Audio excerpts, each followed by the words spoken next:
Hello students, I am Taqi Hussain, the math and science experts of SGMPS. Probably today I will discuss about physics chapter first electricity. There are some topics to be covered. First is electricity. Electricity. First is electricity.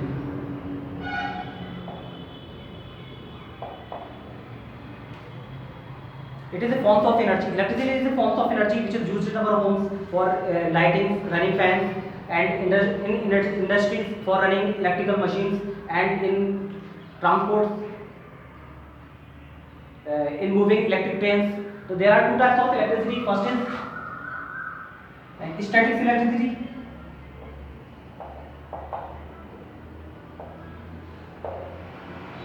Or second, current electricity.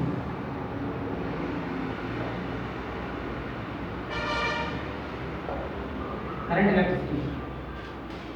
Electricity in which the charge remain in rest.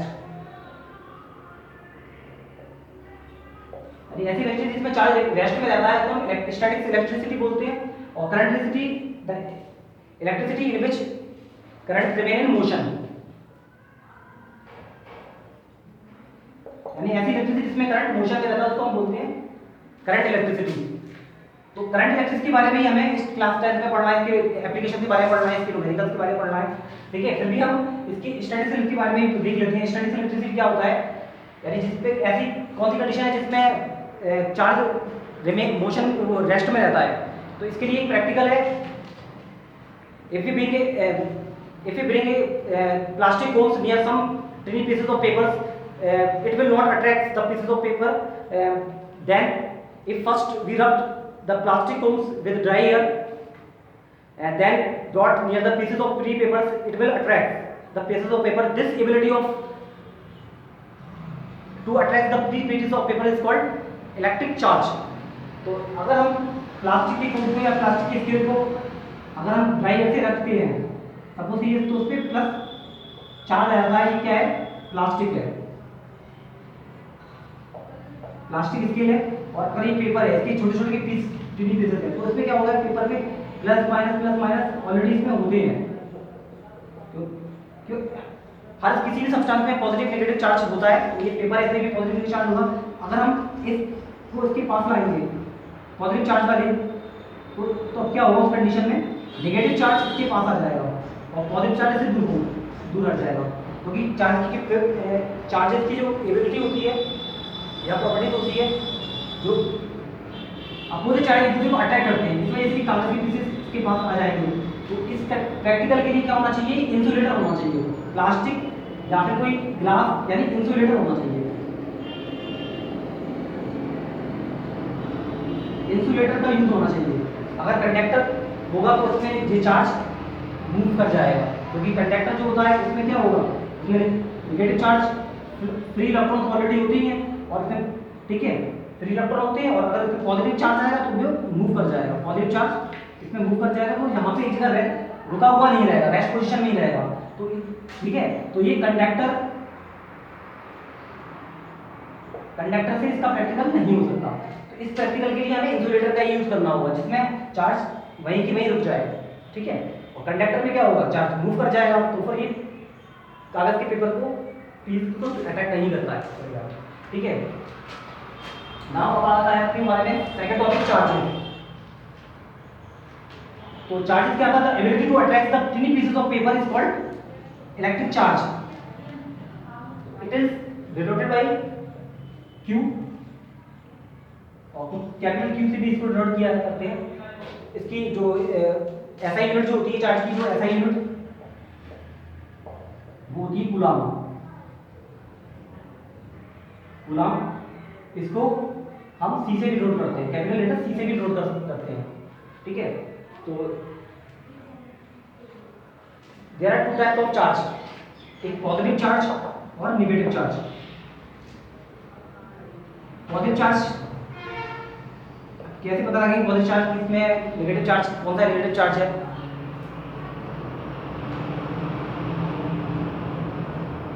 Positive charge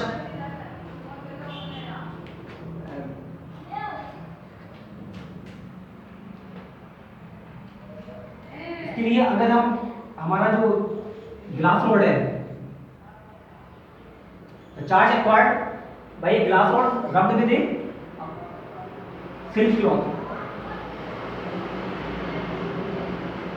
अगर glass rod को हम glass silk cloth के साथ रब करते हैं तो उसमें पॉजिटिव चार्ज रहता है, और negative charge the charge acquired by ebonite rod, ebonite rod और rubbed with a woollen cloth, woollen cloth is called negative charge. यानी अगर इबोनाइट रॉड को हम वूलन क्लॉथ पे रब करते हैं तो उस पे जो चार्ज आता है वो नेगेटिव चार्ज होता है। तो चार्ज की जो प्रॉपर्टीज होती हैं, तो पॉजिटिव चार्ज होते हैं वो सिमिलर चार्ज एक दूसरे को क्या करते हैं, एक दूसरे से दूर भागते हैं, यानी रिपील ईच अदर, एक दूसरे से दूर भागेंगे, यानी दोनों नेगेटिव है तो एक दूसरे से दूर भागेंगे, एक दूसरे को रिपील करेंगे। और opposite charge attack each other, opposite charge एक दूसरे के पास आएंगे। ये चार्ज की 1 कूलम चार्ज क्या होता है, 1 कूलम चार्ज इक्वल टू जो होता है वो, अगर दो चार्जेस हैं, एक पॉजिटिव एक नेगेटिव चार्ज, और एक दूसरे से 1 मीटर की डिस्टेंस पे रखे हुए हैं, ठीक है, if the two same charge placed at a distance of 1 meter, then they exert a force which is equal to 9 into 10 to the power 9 Newton. And 1 coulomb charge is exerts at 9 to 10 to the power 9 Newton on an equal charge placed at a distance of 1 meter. ठीक है, यानी एक 1 coulomb charge जो होता है वो अपने 1 metre distance पर रखे हुए सेम चार्ज, अगर एक सेम अमाउंट के चार्ज एक दूसरे से 1 मीटर की डिस्टेंस पर रखे हुए हैं तो उस पर जो अट्रैक्शन फोर्स होगा वो, ठीक है, वो 9 into 10 to the power 9 metre के इक्वल होगा। नेक्स्ट आता है आपका कंडक्टर एंड इंसुलेटर।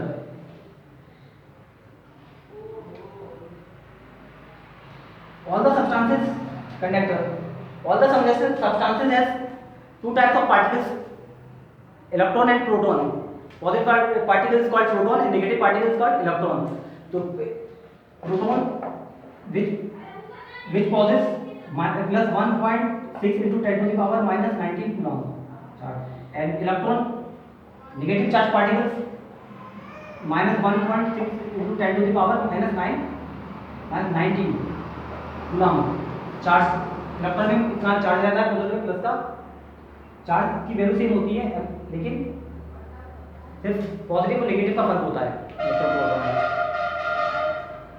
तो कंडक्टर क्या होते हैं, तो the substances in which electricity can flow easily is called conductor. इसके एग्जांपल्स हैं कंडक्टर्स के आपके, जैसे आपका ह्यूमन बॉडी है, ठीक है, ऑल एलॉयज हैं आपके, और मेटल ऑल मेटल्स हैं, उसके साथ साथ आपका carbon in the forms of graphite, और आपका वेट एयर, इसमें कंडक्टर में वेट एयर भी आती है, ठीक है, वेट एयर, इसमें कंडक्टर वेट एयर भी है, ह्यूमन बॉडी भी है।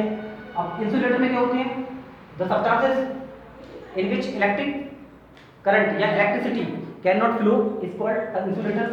इसके भी एग्जांपल्स हैं, इसमें आपका ड्राई एयर आ जाएगा, ड्राई एयर, पेपर है आपका, इबोनाइट है, माइका है, ठीक है, और रबर है, ग्लास है, ये सब इसके आपके इंसुलेटर के एग्जांपल्स हैं। अब आता है आपका electric charge,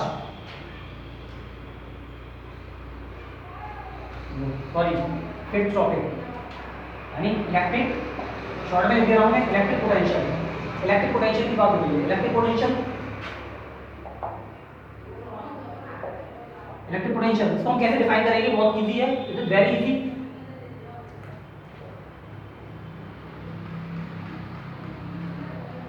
the amount of work has to be done in moving a unit positive charge from infinity to a point is called electric potential at that point. यानी once again the amount of work या the work done in moving, simply the work done भी कह सकते हैं, the work done in moving a unit positive charge from infinity to a point is called electric potential at that point. If W joule work has to be done in moving q positive charge from infinity to a infinity to a point A, then V is equal to W upon Q. क्योंकि electric potential को किससे denote करते हैं, V से, और इसकी ऐसा unit जो होती है, ऐसा यूनिट जो होती है वो होती है आपकी वोल्ट। ऐसा यूनिट इसकी इलेक्ट्रिक पोटेंशियल की वोल्ट होती है। नाउ लास्ट टॉपिक आपका पोटेंशियल डिफरेंस।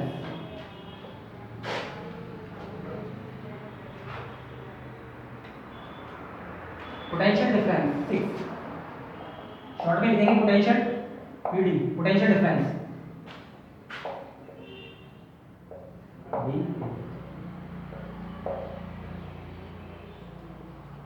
इसकी दोनों डेफिनेशन सेम है, बस थोड़ा सा ही फर्क है। बस इसको कैसे डिफाइन करेंगे, the amount of work has to be done in moving या the work done in moving a unit positive charge from, उसमें इंफिनिटी था, from one point to another point, समझ रहे हो, the work done in moving a unit positive charge from one point to another point, उसमें क्या था, the work done in moving a unit positive charge from infinity to a point. ठीक है, यहां पर क्या है, the work done in moving a unit positive charge from one point to another point is called potential difference between 2 points, it is denoted by V और इसको PD भी कहते हैं, PD से डिनोट कर सकते हैं। इसकी SI यूनिट जो होती है उसकी भी क्या होगी, वोल्ट। ठीक है, if W work has to be done in moving a q positive charge from B to A, then V is equal to W upon Q, W equal to Q, और potential difference is measured by an instrument that is called voltmeter। potential difference को हम इसको जिससे major करते हैं वो instrument क्या होता है, वोल्टमीटर, और इसका सिंबल क्या होता है वोल्टमीटर का, ये वोल्टमीटर का सिंबल होता है। ठीक है, और इस वोल्टमीटर को किसी भी कंडक्टर के साथ, ये कंडक्टर के साथ हमें किस में लगाना होता है, ये पैरेलल में, ये इसके पैरेलल में लगता है। जो हमारा ये कंडक्टर है या फैन, कंडक्टर में फैन, बल्ब, टीवी वगैरह कुछ भी हो सकती है, तो जिसके साथ भी हमें वोल्टमीटर लगाना है उसका वोल्ट, ठीक है, वोल्टेज नापे हैं, तो उसके लिए हमें क्या करना होता है, उस कंडक्टर के साथ हमें इसको पैरेलल में लगाना होता है। ठीक है, नेक्स्ट, और इस वोल्टमीटर को हम पीडी भी बोलते हैं, पोटेंशियल डिफरेंस भी कह देते हैं पीडी।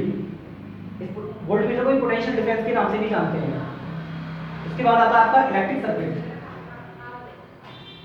हाँ, इफ अगर देख लीजिए, अगर यहाँ पर if W is equal to 1 joule और Q is equal to 1 coulomb, तब क्या हो जाएगा, then V is equal to 1 joule 1 coulomb, तो क्या हो जाएगा आपका 1 जूल पर कूलम, यानी 1 वोल्ट, 1 वोल्ट। तो 1 वोल्ट को हम कैसे डिफाइन करेंगे, एग्जाम में ऐसा आ जाता है 1 वोल्ट, व्हाट इज 1 वोल्ट, तो तब 1 वोल्ट, तो इसमें इसको डिफाइन कैसे करेंगे, when 1 joule work has to be done in moving 1 coulomb electric charge from one point to another point is called 1 volt. दोबारा देख लीजिए once again, the amount of 1 joule work, ठीक है, the 1 joule work has to be done, 1 joule work तो मान लेते हैं यहाँ पे 1 joule work has to be done in moving 1 coulomb electric charge from one point to the another point is called 1 volt। ठीक है, 1 वोल्ट के equal होता है। उसके बाद आप देखते हैं नेक्स्ट टॉपिक आपका है इलेक्ट्रिक सर्किट।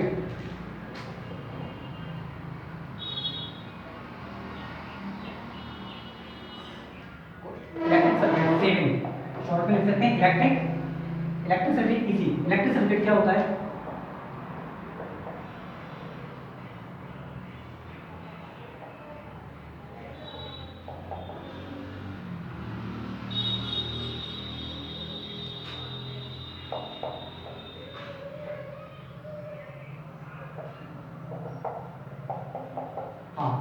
देखिए इलेक्ट्रिक सर्किट को कैसे करेंगे, electric circuit it is a continuous conducting path consisting electric wire,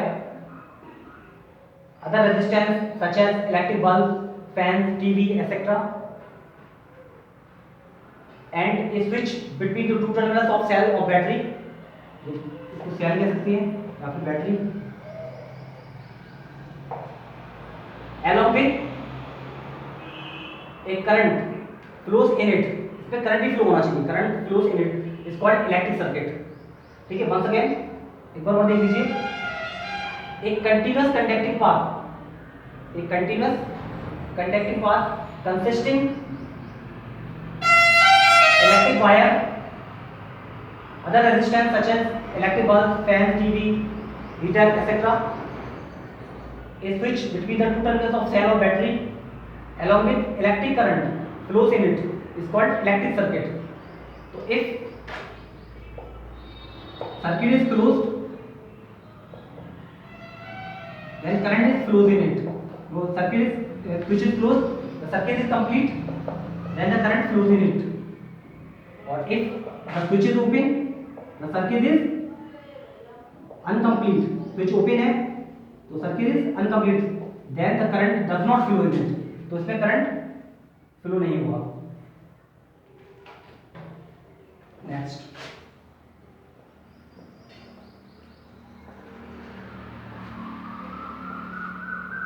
last topic आता है आपका 8 इलेक्ट्रिक सिंबल्स. इलेक्ट्रिक सिंबल्स ये आपका कनेक्टिंग वायर है,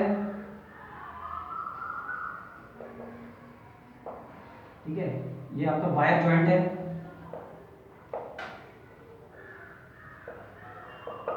ठीक है, ये वायर क्रॉसिंग है,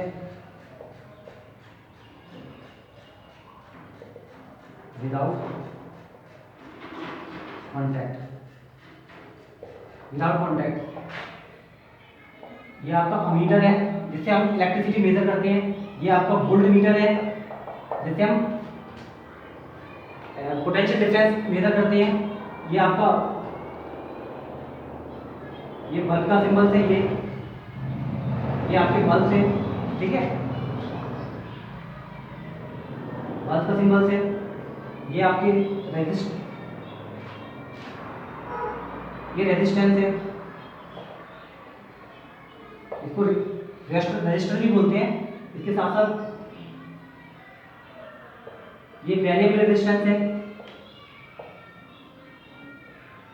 वेरिएबल रेजिस्टेंस है जिसको हम क्या बोलते हैं, रियोस्टेट भी, इसको रियोस्टेट ही बोलते हैं,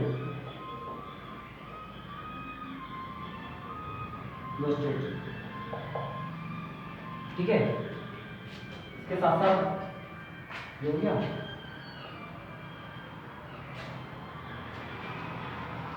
रजिस्टर्ड हो गया,